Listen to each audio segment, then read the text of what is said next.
मैं राष्ट्रीय मुद्दों में अग्निवीर, ओपीएस, इन चीज़ों पर आपकी राय जानना चाहता हूं, क्योंकि ओपीएस पर कांग्रेस पार्टी आपको घेरने के साथ साथ अपना मुख्य हथियार इसे बता रही है कि ओपीएस हम वापस लेकर आएंगे। हिमाचल प्रदेश में हम हाल देख चुके हैं कि ओपीएस का मसला इतना ज़्यादा प्रोमिनेंट रहा कि सत्ता पर कांग्रेस आ गई। देखिए, आज ने हिमाचल की बात की है और ओपीएस की बात है। हमारी सरकार यूपीएस लेकर के आई है, उनका समाधान किया है हमारी सरकार ने। और जहाँ तक हिमाचल में ओपीएस की बात की, हिमाचल ने कहा कि हम ओपीएस देंगे, लेकिन आज वही सरकार आज जो कर्मचारी हैं उनकी तनख्वाह तक दे नहीं पा रही। आर्थिक संकट जो वहाँ वित्तीय संकट आया है वो क्यों आया है, ये उनके ऊपर विचार करना चाहिए। अगर देश को भी हम इतना बड़ा बजट अगर ओपीएस से है, उतना तो बजट सारा सरकार का डेवलपमेंट का बजट नहीं है।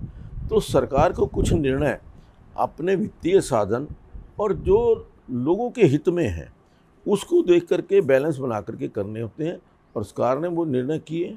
यूपीएस की आपने बात की है तो कहीं देर तो नहीं कर दी मेहरबान आते आते। लोकसभा चुनाव में 10 से 5 पर आ पाए और उस दौरान अग्निवीर का मसला हो, ओपीएस का मसला हो, ये तमाम मसले रहे। और अग्निवीर पर बीजेपी लगातार ये कहती रही कि लोगों को बरगला दिया कांग्रेस ने। कहीं विधानसभा के बाद भी यही बातें ना कहनी पड़े, इसके लिए क्या तैयारी?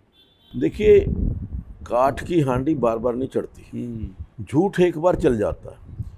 कांग्रेस पार्टी ने झूठ का सहारा लेकर के, झूठ बोल करके, लोगों को गुमराह करके कि यदि भारतीय जनता पार्टी सत्ता में आ गई तो संविधान को ख़त्म कर देगी, संविधान बदल देगी, और संविधान बदलने का मकसद मतलब आरक्षण ख़त्म कर देगी। इस प्रकार से लोगों को, जो एससी बीसी के लोग थे, उनको इस प्रकार से डराया, भ्रमित किया कि वो अपना झूठ उसको फैलाने में सफल हो गए। लेकिन आज पार्टी सतर्क हो चुकी है। और इस पर प्रधानमंत्री नरेंद्र मोदी आए तो आरक्षण को लेकर उन्होंने बात की, जातिगत सर्वे को लेकर जो कांग्रेस बात लगातार करती है, राहुल गांधी के बयान पर लगातार घेरा जा रहा है। तो हम कह सकते हैं कि सब कुछ स्ट्रैटेजी के तहत हो रहा है? नहीं, स्ट्रैटेजी तो राहुल गांधी बनाती है। राहुल गांधी जब अमेरिका के अंदर जाकर के ये बात कहते हैं कि भारत देश के अंदर सिखों को पगड़ी पहनने नहीं दी जाती, सिखों को कड़ा डालने नहीं दिया जाता, इससे बड़ा झूठ और क्या हो सकता है? राज जी, आप तो सारा दिन लोगों के बीच में घूमते हैं।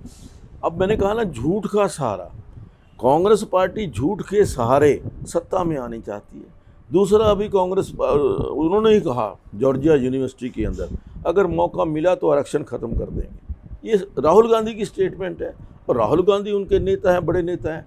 अब वो कैसे कहेंगे कि हम ये नहीं बात करते? तो राहुल गांधी की पर्सनल स्टेटमेंट है। या आज जिस प्रकार से जो एक लोकसभा के अंदर जो उन्होंने एक छल किया लोगों के साथ, लोगों को डराया कि अगर नरेंद्र मोदी आ गए तो संविधान ख़त्म हो जाएगा, आरक्षण ख़त्म हो जाएगा, आरक्षण ख़त्म हो गया तो आपके बच्चों को नौकरी नहीं मिलेगी। जब बच्चे की, किसी भी व्यक्ति की नौकरी की बात आती है तो वो थोड़ा सा डर जाता है।